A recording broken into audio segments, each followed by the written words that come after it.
Hola, buenas, soy Javier Vinagre Pérez y este es el cuerpo oral de la presentación que hago sobre el trabajo de recerca de Eros y Psique y la Bella y la Bestia, titulado Suicidio por amor.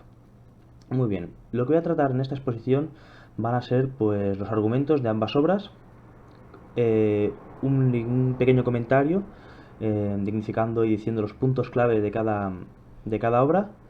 Y bueno, luego voy a intentar unificar ambas en puntos en común, en diferencias y en aspectos en común que tienen ambas obras, las influencias que ha tenido una de otra, y con una pequeña conclusión acerca de ambas. Vamos a empezar con la obra de Eros y Psique, que la escribió Lucio Apuleyo en el siglo II, que era un escritor y filósofo romano. Y bueno, estudió en Cartago, en latín, en griego, el arte de hablar bien. Y bueno, es un escritor muy famoso que entre sus obras está la más famosa, que es la del Asno de Oro, que es un conjunto de novelas en las que se encuentra la que vamos a comentar a continuación, que es la de Eros y Psique. Muy bien, vamos a empezar hablando del argumento de Eros y Psique. Eros y Psique empieza con un rey que tiene tres hijas, la cual la menor es la más guapa, que es Psique. Y bueno, tal es su belleza que la gente la empieza a venerar y a darle ofrendas, a admirarla. Y claro, los templos de Afrodita se van descuidando, que era la que suponía la más bella de las diosas, que lo sigue siendo. Pero bueno, Afrodita entonces siente envidia de Psique y envía a su hijo Eros para hacer que ésta se enamore de un ser feo, de alguien horripilante, ¿no? Para hacerle desgracia a la vida. ¿Qué sucede? Que Psique encuentra la admiración del pueblo, pero no el amor. Así que su padre recurre a Apolo para pedirle ayuda. Apolo le dice que tiene que llevar a Psique a la cima de una montaña y entregarle a una bestia, entregarle una especie de bestia que se casará con ella. El padre se rehúsa al principio, pero al final sabe que es inútil discutir con los dioses, así que la envía. Sí que, bueno, va allí llorando y tal, pero va. Y el viento céfiro la lleva de la cima de la montaña a un jardín, a una pradera que hay cercana. Y en ese jardín descubre que hay una especie de palacio con comida, con música de fondo. Está como servido, pero no hay nadie. Y esa primera noche es cuando aparece su esposo, el ser con el que se ha casado. Y bueno, se acuestan juntos. ¿Qué pasa? Se van pasando los días y sí que se va dando cuenta que solamente ve a su esposo por la noche. Y no lo ve realmente, porque está a oscuras, pero solamente está con él por la noche. Pero de alguna manera es feliz. Entonces el esposo le dice que no puede dejarle que le vea el rostro, porque si no la traicionaría y entonces le castigaría. ¿Qué pasa? Que sí que la acaba convenciendo para visitar a sus hermanas, le cuenta a sus hermanas cómo le va la vida y sus hermanas sienten envidia, porque dice, ¿cómo puede ser que nuestra hermana pequeña, que se había casado con un monstruo, esté con riquezas, con comida, en un palacio? Y al final le convencen para que le mire el rostro, porque dicen que puede ser una serpiente, un monstruo. Sí que acaba convenciéndose y esa misma noche, con un candil, se acerca al rostro de su esposo por la noche, a oscuras, y descubre que el esposo no es más que Eros, el hijo de Afrodita, que se había enamorado de Psique.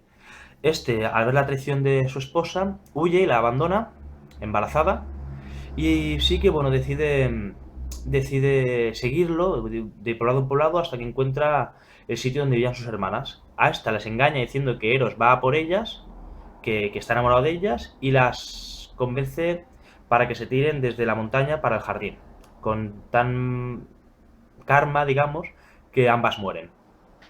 Así que de alguna manera las hermanas obtienen su merecido, y sí que va pasando hasta que descubre que Venus, o sea, Afrodita la está siguiendo, va por ella, porque sigue queriendo vengarse de ella primero, por ser más guapa y segundo, por la traición que ha cometido contra su hijo.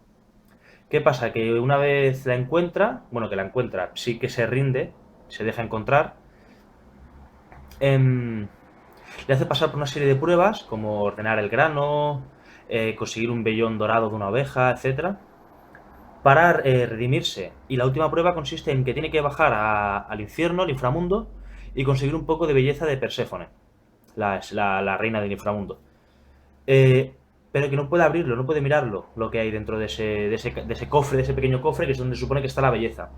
Sí que sigue todos los pasos hacia, para conseguir esa belleza, bueno, que tiene que pasar por el Caronte, tiene que darle una moneda de oro, una cantidad de cosas que ya iréis viendo durante la historia. Y la curiosidad le gana y al final abre el cofre para comprobar qué hay. Lo que hay es una especie de maldición que la hace caer dormida para la eternidad, pero Eros en este momento se da cuenta de que al fin y al cabo ha perdonado a su esposa, la ama y decide ir a rescatarla.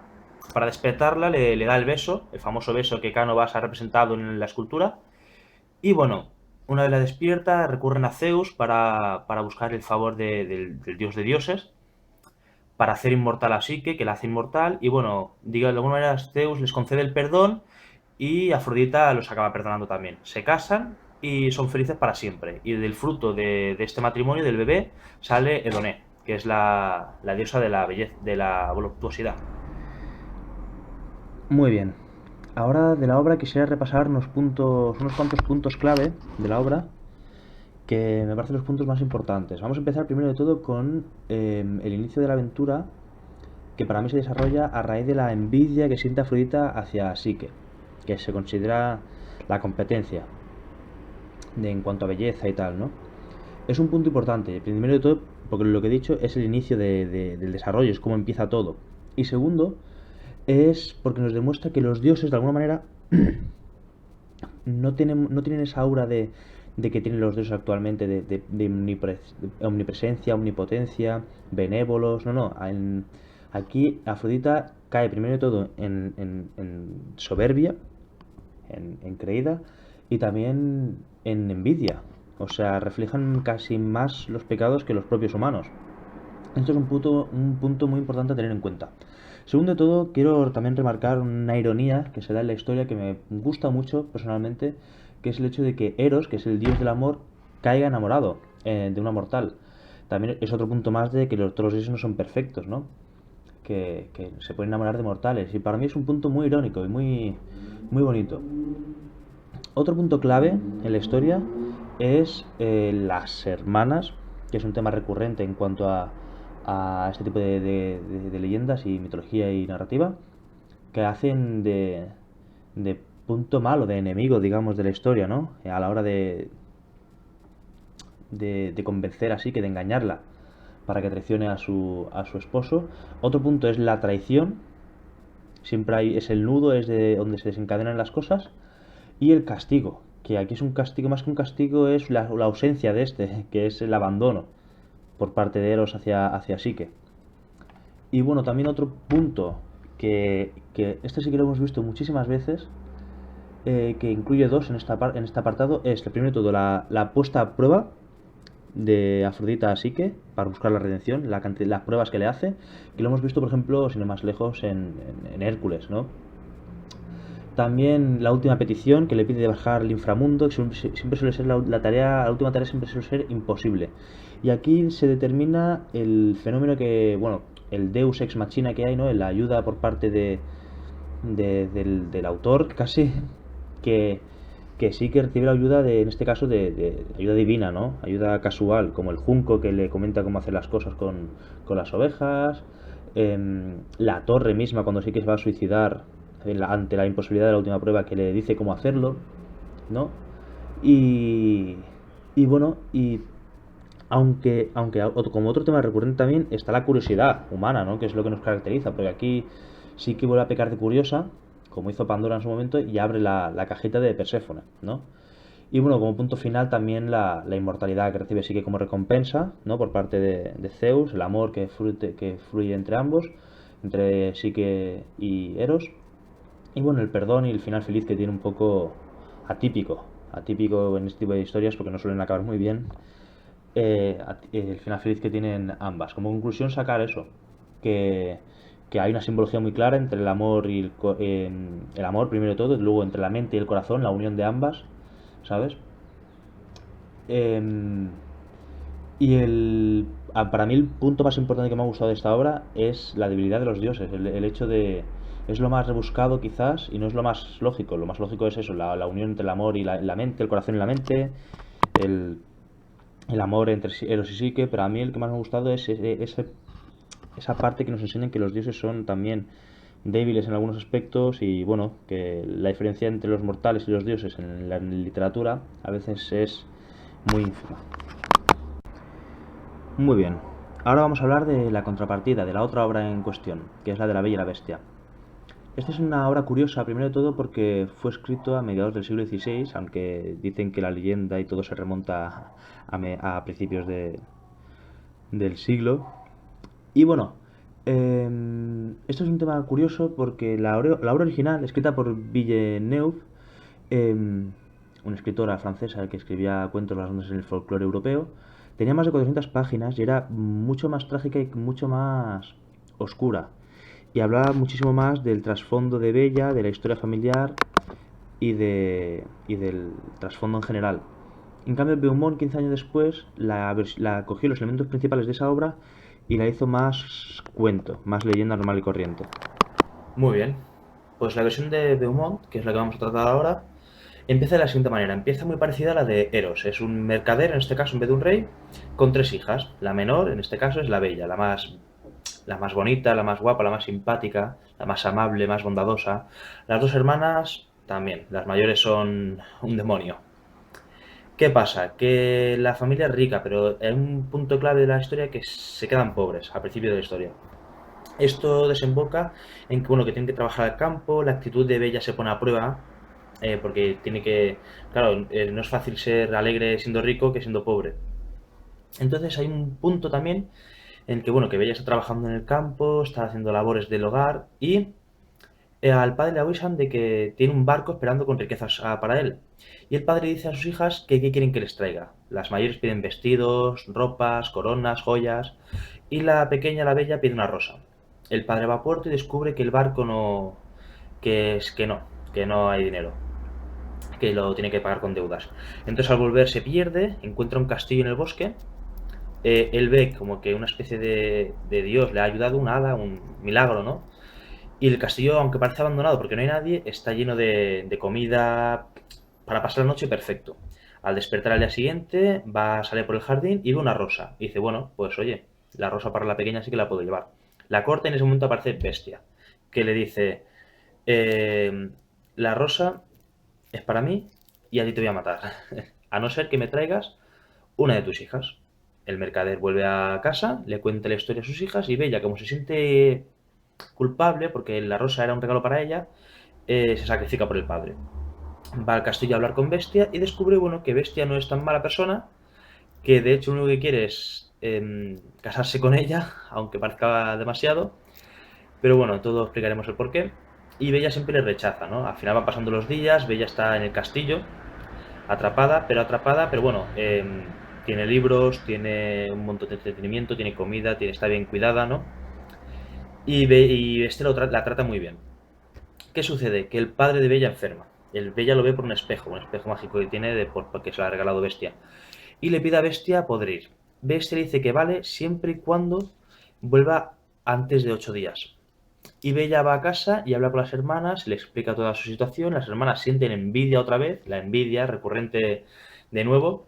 Y bueno, para las hermanas, como quieren la desdicha de la hermana menor, le convencen para que se quede más de 8 días. Así sucede que al 10.º día Bella tiene un sueño, una pesadilla más bien, en el que encuentra a Bestia muerto o muriéndose en el jardín de su castillo. Se queda tan preocupada que vuelve al castillo y en efecto se encuentra a Bestia en el jardín. Le dice que lo siente muchísimo. Bestia se siente traicionado, ¿no? Y se está muriendo, pero le dice, bueno, estás aquí y eso me vale.